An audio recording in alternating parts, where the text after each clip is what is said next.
हम लोग male reproductive organ यानी कि नर जनन तंत्र के विषय में चर्चा करेंगे। मेल रिप्रोडक्टिव ऑर्गन यानी नर जनन तंत्र। अब देखते हैं, मनुष्य जो होता है वह एक लिंगी प्राणी है, अर्थात मेल रिप्रोडक्टिव ऑर्गन मेल में पाया जाता है और फीमेल रिप्रोडक्टिव ऑर्गन फीमेल में पाया जाता है। बात समझ में आया? तो इसके विषय में तो हम लोग चर्चा करने जा रहे हैं मेल रिप्रोडक्टिव ऑर्गन। क्या हो गया? नर जनन तंत्र। इसमें देखेंगे इसके जो भाग है, मुख्यतः अगर देखेंगे तो सबसे पहले जो भाग है स्कॉर्टल सैक। क्या है? सबसे पहले है स्कॉर्टल सैक। क्या हो गया? स्कॉर्टल सैक, इसको स्क्रोटम भी कहते हैं। स्क्रोटम भी कहते हैं, यानी वृषण कोश। क्या हो गया? वृषण कोश। क्लियर हो गया? स्कॉर्टम यानी वृषण कोश। ठीक। दूसरा हम लोग चर्चा करेंगे टेस्टिस। टेस्टिस यानी वृषण। टेस्टिस यानी कि वृषण। ठीक है। और तीसरा हम लोग पढ़ेंगे एपिडिडाइमिस, अधिवृषण। क्या है ये? अधिवृषण। क्लियर? चौथा है ये है वास डिफरेंस। वास डिफरेंस यानी कि शुक्रवाहिनी। क्या हो गया? शुक्रवाहिनी यानी वास डिफरेंस। इसके बाद seminal vesicle. Seminal vesicles vesicles यानी शुक्राशय। क्या हो गया? शुक्राशय। इसके बाद लास्ट करेंगे पेनिस सिस्ट। क्लियर हो गया? अब ये रहा हमारे जो नर जनन तंत्र है उसके जो संबंधित है, उसके जो अंग है, ये मुख्यतः अंग पाए जाते हैं स्कॉर्टल सैक, स्क्रोटम यानी वृषण कोश। क्या हो गया? वृषण कोश।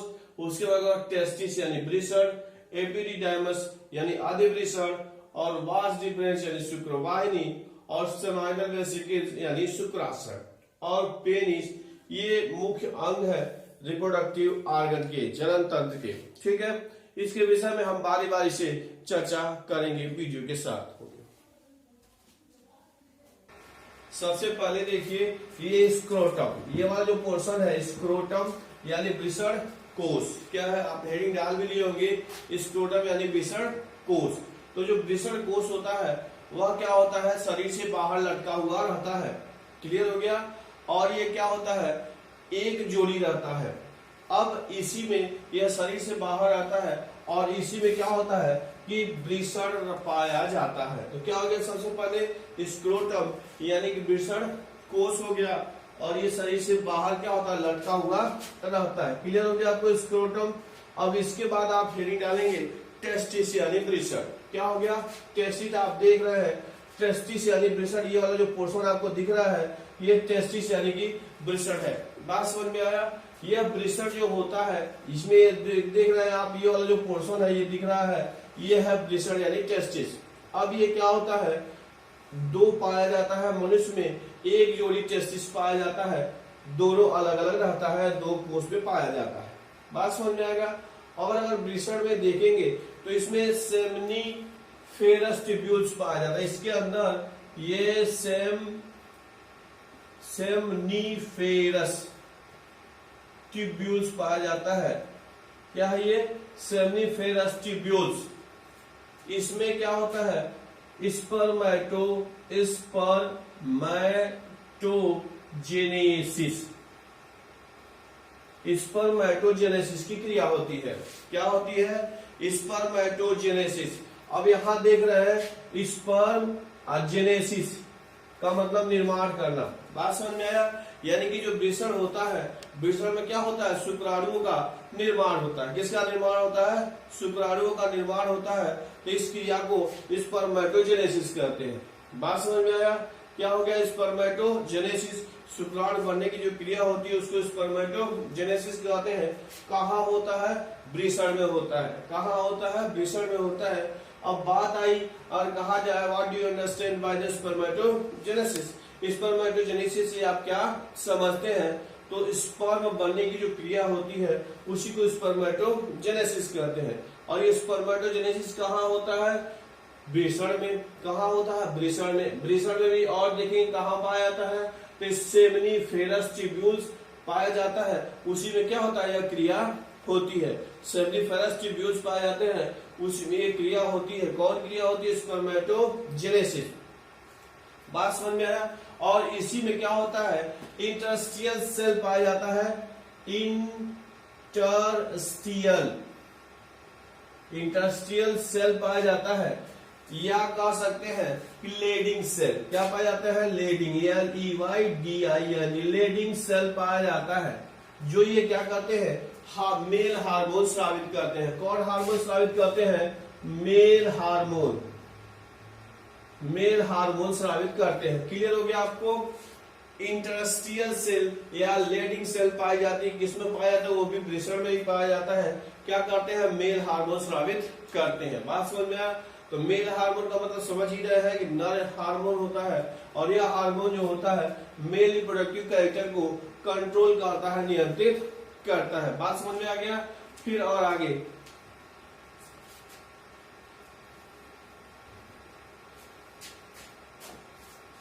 आपको दिख रहा है इस वीडियो में टेस्टिस आपको दिखाई दिया, 2 दिखाई दे रहा है।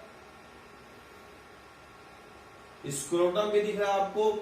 अब इसके ऊपर देखिए, वृषण में आप देख रहे हैं, वृषण में आप देख रहे हैं यहाँ पे ये इसके अंदर ये ऐसी संरचना दिखाई दी गई है। ये हल्की हल्की थ्रेड लाइक स्ट्रक्चर दिखाई दे रही है, यही है। अब आपको और क्लियर दिख रहा है, यहाँ पे आपको दिख रहा है ये जो इंटरस्टिशियल सेल हम लोग पढ़े थे, सेमिनिफेरस ट्यूब्यूल्स देखे थे, इसके अंदर दिखाई दे रहा है। आपको दिखाई दे रहा है और क्लियर?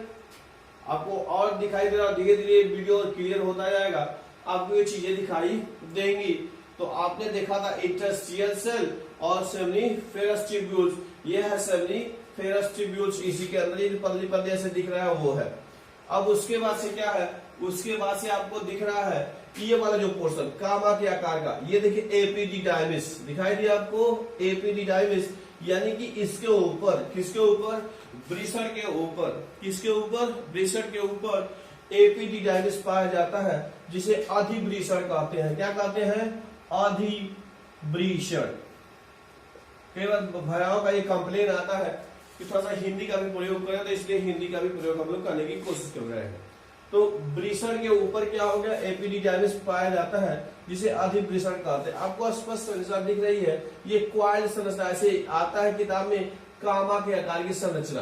कैसे? ऐसे कामा देखते लेते हैं तो ऐसे कामा के आकार की संरचना पाई जाती है वृषण के ऊपर। इसी को क्या कहते हैं? अधिवृषण कहते हैं। आपको दिखाई दे रहा है स्पष्ट? ये है अधिवृषण। बात समझ में आया? अब ये जो अधिवृषण है, अब इसमें खूब प्रश्न आता है, कामा के आकार की संरचना क्या होती है, कहाँ पाई जाती है? तो कहते हैं कि वृषण के ऊपर कामा के आकार की जो संरचना पाई जाती है उसे अधिवृषण। देखा अधिवृषण। प्रश्न पूछता है कि कामा के आकार की संरचना वृषण के ऊपर पाया जाता है तो क्या कहते हैं? तो कह देंगे कामा के ऊपर कामा के आकार की जो संरचना वृषण के ऊपर पाया जाता है उसको कहते हैं अधिवृषण। ठीक है। एक और बात देखिए, क्या करता है यहाँ पे जो अधिवृषण होता है, स्पर्म मेचुरेशन, परिपक्वन, मेचुरेशन। बात समझ में आया? इसमें शुक्राणुओं का परिपक्वन होता है। प्रश्न आया है बहुविकल्पी प्रश्न में कि वृषण में क्या होता है? तो वृषण में कह सकते हैं जो शुक्राणु बनते हैं वो परिपक्व होते हैं, मेच्योर बनते हैं। वो किस लिए मेच्योर हो जाते हैं? ताकि वो मोटाइल हो जाते हैं, गतिशील होने के योग्य हो जाते हैं, और एबल टू फर्टिलाइजेशन। क्लियर हो गया? यानी कि इस योग्य हो जाते हैं कि गतिशील होने लगते हैं, और साथ ही साथ क्या होते हैं? फर्टिलाइजेशन करने के योग्य हो जाते हैं। बात समझ में आ गया? तो कहाँ ये क्रिया होती है? एपिडिडाइमस यानी अधिवृषण में। कहाँ होती है? अधिवृषण में। क्लियर हो गया आपको? अब अधिवृषण के बाद हम लोग चर्चा करेंगे, ये अधिवृषण हो गया। अब हम लोग चर्चा कर रहे हैं वास डिफरेंस। आपको दिखाई दे रहा है वास डिफरेंस यानी कि शुक्रवाहिनी। क्या हो गया? शुक्रवाहिनी। बात समझ में आ गया? शुक्रवाहिनी तो ये जो शुक्रवाहिनी है आप देख रहे हैं यहाँ से, यानी कि जो बने शुक्राणु बने वृषण से आया एपिडिडाइमिस में, एपिडिडाइमिस से यहाँ से आता है, ये ऐसे संरचना है। तो इसको कहते हैं, क्या कहते हैं इसको कहते हैं शुक्रवाहिनी। क्या कहते हैं? शुक्रवाहिनी, यानी दो शुक्रवाहिनी पाया जाता है। आप देखते हैं कहां से, इधर से भी है और इधर से, यानी दोनों जो रिस्पेक्टिव टेस्टिस होते हैं, वृषण होते हैं, उन दोनों वृषणों से एक एक शुक्रवाहिनी निकलती है और पहुंचती है। बात समझ में आया? तो ये कह सकते हैं पतली नलिका होती है, एक जोड़ी पाई जाती है जो दोनों टेस्टिस यानी वृषण से दोनों वृषण से निकलती है। क्लियर हो गया? और ये कहां से हो गई? आपको वृषण से शुक्राणु आए एपिडिडाइमिस में, एपिडिडाइमिस में यानी अधिवृषण में परिपक्व हुए, परिपक्व होने के बाद पतली नलिका यानी शुक्रवाहिनी के द्वारा ये पहुंचते हैं। ठीक है, अब शुक्रवाहिनी के बाद पहुंचते हैं तो इसको कहते हैं शुक्राशय। क्या कहते हैं? सेमाइनल वेसिकल्स, ये है शुक्राशय। क्या है ये? शुक्राशय, इसको कहते हैं सेमाइनल वेसिकल। क्या कहते हैं? Seminal vesicle. तो इसी में शुक्राणु आते हैं और कलेक्टर आते हैं। बात समझ में आ गया? क्या हो गया? यह शुक्राशय। उसके बाद देखते हैं तो इस शुक्राशय के बाद आ जाता है, क्या हो गया? पेनिस। आपको दिखाई दे रहा है ये पेनिस। तो पेनिस अगर देखते हैं तो क्या होता है, ये मस्कुलर अंग होता है और इसका मुख्य काम होता है शुक्राणु को मादा जनांग के अंदर पहुंचाना। शुक्राणु को मादा जनांग के पहुंचाना इसका मुख्य काम है। और इसी में मूत्र मार्ग भी पाया जाता है, यानी कि दोनों एक ही रास्ता होता है, शुक्राणु को बाहर निकलने का और क्या होता है, मूत्र को बाहर निकलने का। बात समझ में आया? इसके साथ साथ दो चीज आपको यहाँ दिख रही है यहाँ पर। तो यहाँ पे है ये प्रोस्टेट ग्लैंड, यहाँ दो ग्लैंड है, प्रोस्टेट ग्लैंड है, प्रोस्टेट ग्लैंड है। ये क्या करता है? सफेद पदार्थ स्रावित करता है, व्हाइट, WHIT, व्हाइट मटेरियल ये स्रावित करता है, सफेद तरल पदार्थ स्रावित करता है, जो क्या करता है? Helps in fluidity of sperm, ये शुक्राणुओं के गमन में सहायता करता है।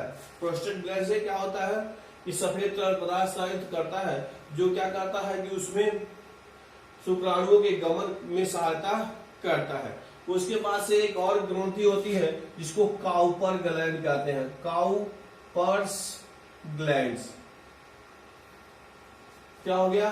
काउपर्स ग्लैंड है, यह क्या करता है? एल्कलाइन होता है, एल्कलाइन पदार्थ स्रावित करता है, जो हेल्प इन फर्टिलाइजेशन, ये हेल्प्स इन फर्टिलाइजेशन यानी कि निषेचन में सहायता करता है। क्या करता है? निषेचन में सहायता करता है। क्लियर हो गया आपको?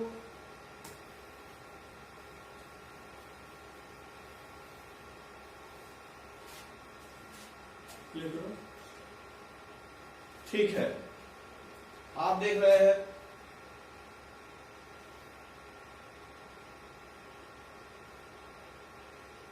यहां दिखाया गया, देखिए सेमनीफेरस ट्यूब्यूल टेस्टिस के अंदर की संरचना आपको दिखाई दे रही है। टेस्टिस के अंदर की संरचना एक कुंडलित संरचना है, उसको आपने कहा था सेमनीफेरस ट्यूब्यूल्स। ये पतली पतली ऐसी संरचना दिखाई दे रही है, सेमनीफेरस ट्यूब्यूल्स है, या इसमें लीडिंग सेल्स पाई जाती है। एक और चीज बताया गया था, जो वृषण होता है उसका टेम्परेचर शरीर के टेम्परेचर से कम होता है, शरीर के टेम्परेचर से कम होता है। देखिए लिखा गया टेम्परेचर 93.2 फ़ारेनहाइट होता है, इसलिए इसका टेम्परेचर कम होता है क्योंकि शरीर के ताप पर शुक्राणुओं का निर्माण नहीं हो सकता, शरीर के ताप पर शुक्राणुओं का निर्माण नहीं हो सकता है। इसीलिए हम सभी का जो वृषण होता है वह शरीर से बाहर लटका हुआ रहता है, वृषण कोष में पाया जाता है। आपको क्लियर हो गया? तो ये था कारण कि आखिर वृषण हम लोग के शरीर से बाहर क्यों होता है। तो उसका एक कारण हो गया कि शरीर के ताप पर शुक्राणुओं का निर्माण संभव नहीं है, इसलिए क्या होता है, इसका ये कर दिया गया है, ये शरीर से बाहर पाया। आगे आपको दिख रहा है शुक्राणु निकलने का, ये एरो दिखा रहा है कि शुक्राणु कैसे निकलते हैं, शुक्राणु क्या लेकर निकल रहा है, कैसे निकलते हैं। तो ये एरो दिखा रहा है शुक्राणु के निकलने या लोकोमोशन या मार्ग दिखा रहा है कि कैसे निकलते हैं, कैसे ये जाते हैं। अब आपको दिखाई दे रहा होगा कि जो शुक्राणु है यहाँ से पहुंचे, कहाँ पहुंचे, आप देख रहे हैं, हमने चर्चा भी किया था फिर पहुंचेंगे ये शुक्राशय में यानी सेमाइनल वेसिकल्स में। आपको दिखाई दे रहा है arrow indicate the motion of sperm.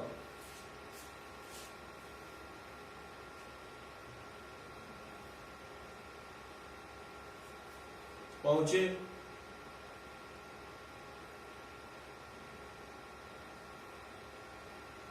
ये होगा सेमाइनल वेसिकल यानी शुक्राशय।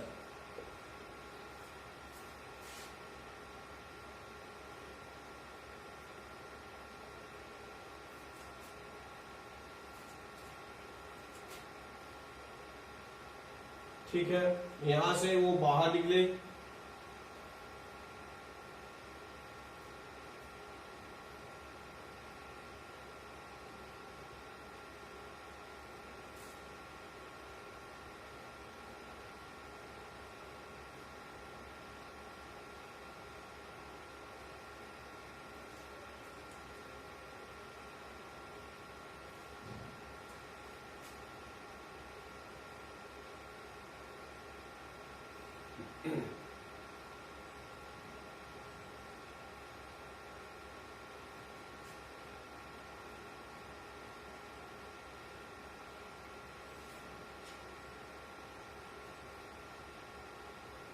ठीक है। ये आपको दिखाया जा रहा है इस वीडियो में स्पर्म जो होते हैं मेल गैमेट उनके संरचना के विषय में दिखाया गया है। ये देखिए, जो कोई भी शुक्राणु देखेंगे तो उसके आगे गोल सा भाग रहता है जिसको हेड कहते हैं। क्या कहते हैं? हेड कहते हैं। और हेड के बाद वाला जो पोर्शन है उसको टेल कहते हैं। क्या कहते हैं? हेड और टेल। जो हेड होता है उसमें मेल गैमेट पाया जाता है, हेड के अंदर ये मेल गैमेट होता है, और ये जो टेल होता है वह इसके लोकोमोशन में सहायता करता है। एक चीज और देखिए कि इसके ऊपर वाले भाग में शुक्राणु के जो आगे वाला भाग है गोल टोपी वाला, उससे भी आगे एक संरचना पाई जाती है जिसको एक्रोसोम कहते हैं। क्या कहते हैं? एक्रोसोम कहते हैं। वह अंडाणु की दीवार को घेरने का काम करता है। उसमें लाइसोसोमिक एंजाइम पाए जाते हैं जो स्पर्म जो फीमेल गैमेट होता है उसकी दीवार को गलाने का काम करते हैं। क्लियर हो गया आपको? तो इस प्रकार से हम लोगों ने इसमें मेल रिप्रोडक्टिव ऑर्गन और कैसे काम करता है इसके विषय में हम लोगों ने क्या किया था, देखा, और फिर इसके बाद से अगला हम लोग और देखेंगे। ओके,